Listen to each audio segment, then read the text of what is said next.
that my answer was, how have I ever worked without Karl? I never had it so good. We worked together for 12 years, and we bickered.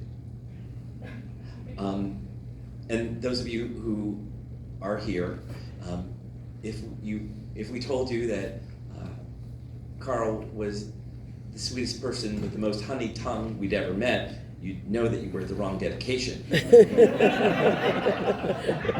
He was as salty as a sailor. I'd love to tell you some things that he told me, but I can't because we're in a public space and I value my job. He used to say that working with me was elder abuse.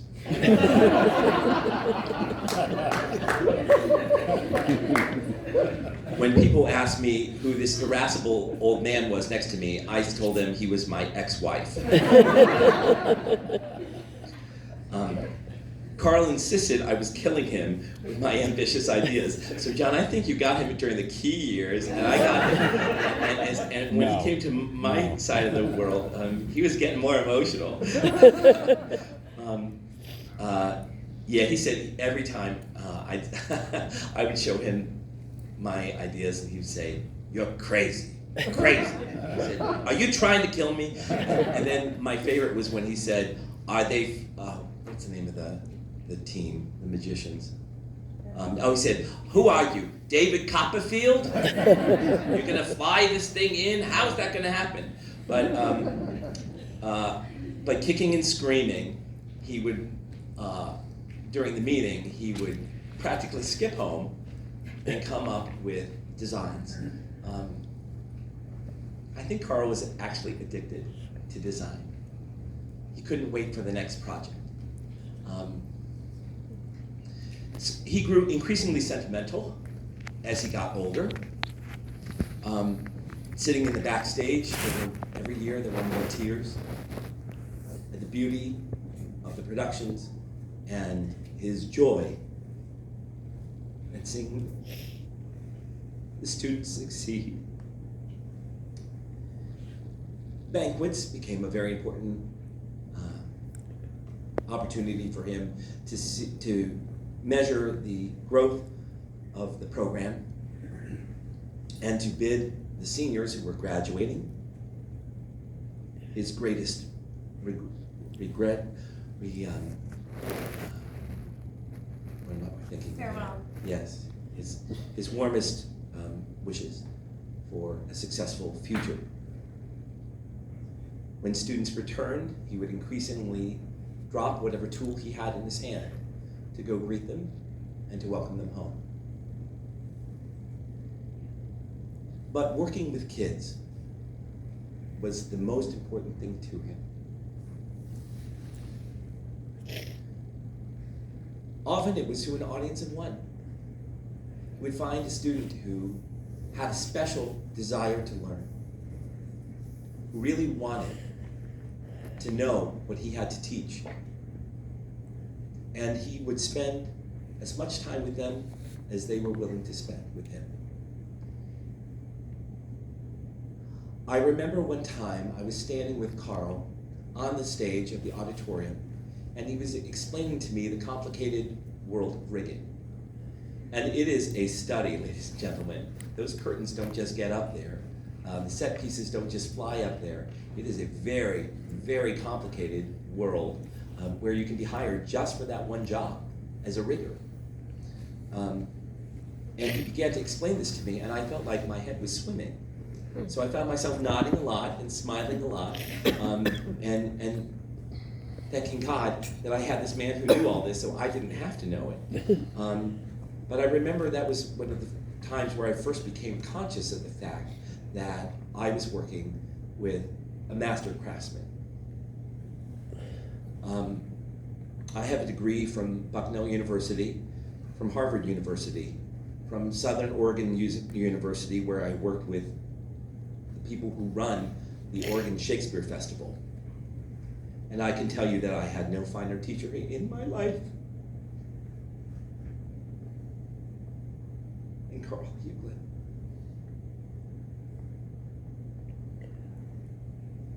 There's a picture on my window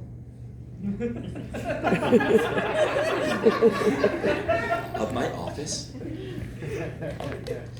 The picture was taken when we were doing a production of Gypsy.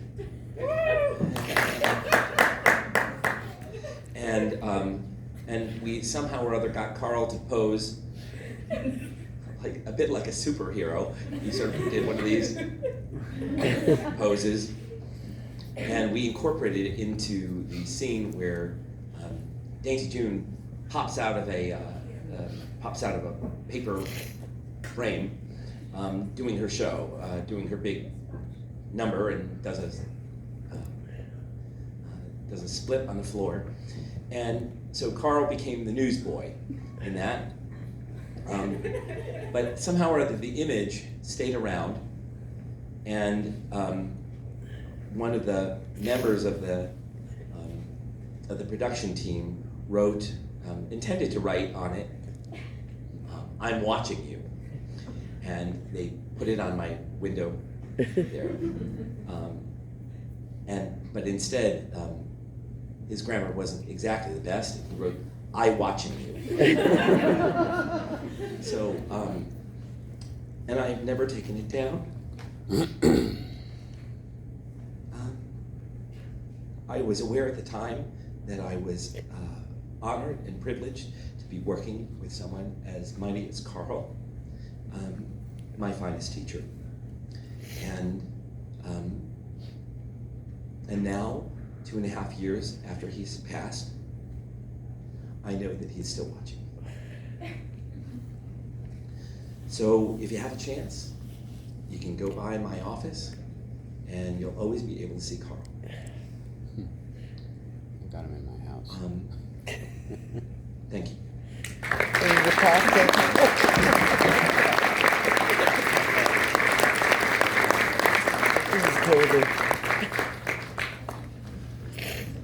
I would now like to invite up, please, Kim Haggerty, the president of the Backstage organization.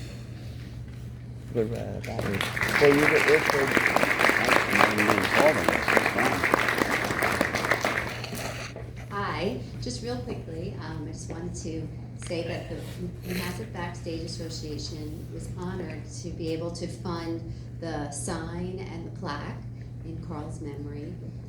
For those that don't know, the Manhasset Backstage Association is kind of like the booster club for the theater department, and the theater department's thriving. For the musical this year for the high school, we did Grease this year. We had over 100 students involved in both the production and the crew and in the orchestra. And this year, for the play, they're doing Pumped Once in a Lifetime. We have over 50 students involved. The middle school, they just had their middle school play. We had to add an evening performance because it was sold out. So the theater department's thriving, and Karl would just be so proud to know that it's alive and doing so well. And we'd also like to announce that the theater department, the Manhasset Backstage Association, in Karl's honor, we're going to begin a fund, the Karl Hueglin Memorial Black Box Renovation Fund, because we feel that now that it's in his name, we would like to show that this black box could be a little facelift.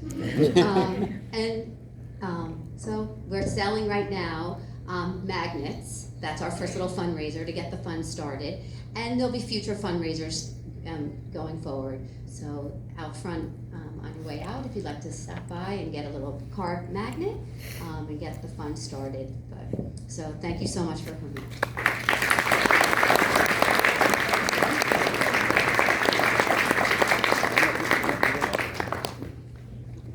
I'd like to invite now Karl F. Hueglin III up here, otherwise known as Rusty.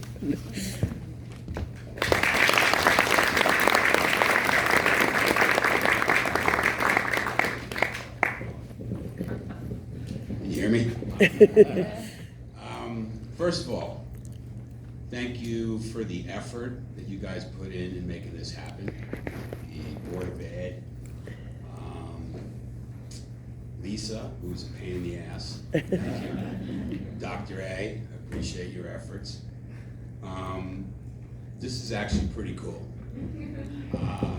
Myself, my brother Roger, my sister Martha, all went to Manhasset. My wife Leslie, and my brother's wife Teresa walked these halls quite a while ago. And in fact, I think I was still in school when he started to work with you. But before I go on, he used to call me daily when you guys were in production about the crazy things you wanted to do. You know he did it on you. He also did sit in the back of the theater on the stool next to the sound people, and he was a pain in the ass. He used to want my wife and I to sit there when we came down to watch the plays, and it was nonstop chatter. He was a perfectionist, which is short for pain in the ass. We like to say that we sicked him on you after 20 or 25 years of having to work with him on sets and watch his designs. So we're familiar with all that, and we have his passion, but we don't have his talent.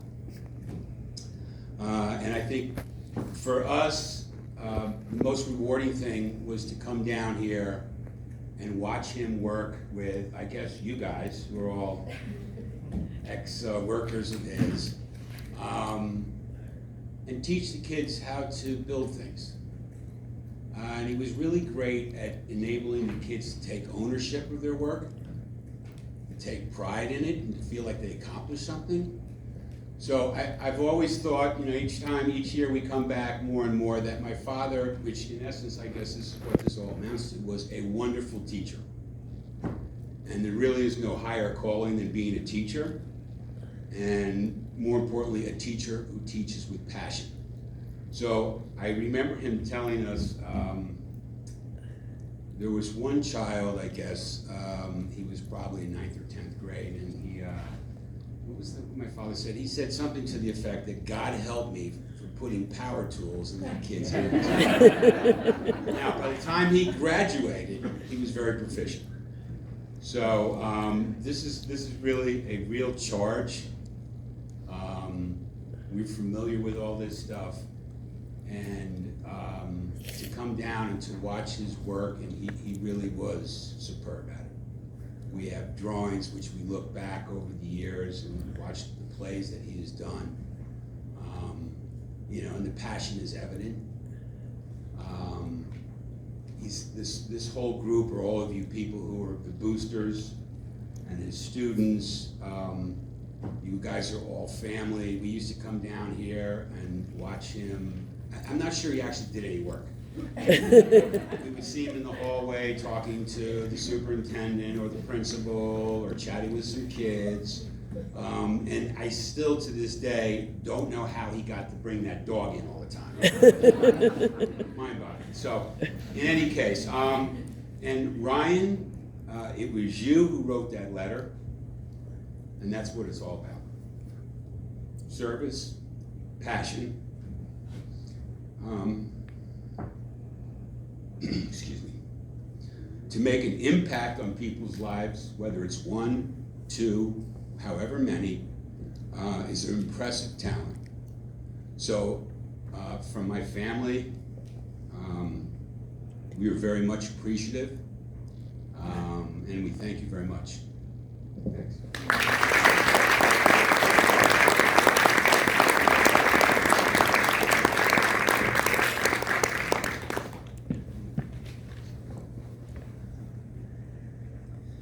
At this point, we would like to conclude the evening by unveiling the plaque that will be put on the wall in Karl's memory. And I would like to invite all the members of his family to come up for that honor. I'm crying.